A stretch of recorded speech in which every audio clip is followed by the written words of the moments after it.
assez conséquente. Donc c'est vraiment d'aller intervenir sur des ouvrages qui n'ont plus lieu d'être. Donc on est dans des aspects de déconstruction de ces enrochements qui ont été posés il y a 150 ans en arrière pour retrouver des espaces de liberté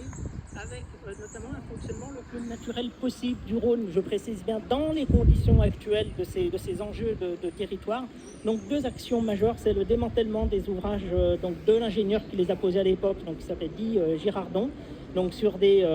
plusieurs kilomètres de long dans les secteurs où il y a des potentialités pour le faire, où on a aussi des enjeux sur les écoulements. Donc vous avez des illustrations d'opérations qui ont été réalisées, notamment sur la photo qui est indiquée de Roussillon, là, de Faciès,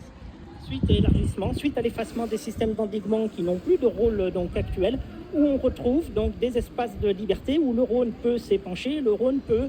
prendre latéralement et remobiliser aussi ces masses sédimentaires.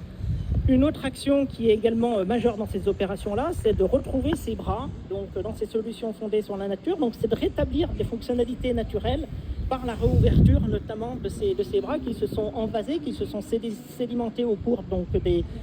des décennies. Donc l'énergie du fleuve ne peut aujourd'hui, dans le fonctionnement actuel, être suffisante pour que ces bras se rouvrent d'eux-mêmes. Et même si on enlève notamment ces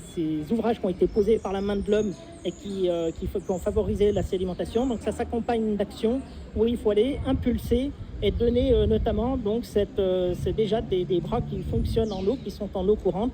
qui rentrent dans la plaine alluviale, qui vont permettre notamment la recharge des nappes alluviales, et on va également gagner en termes de capacité d'écoulement. Mais un des éléments majeurs dans ces rétablissements de cette fonctionnalité des bras, c'est de retrouver des processus naturels d'inondation. Donc c'est de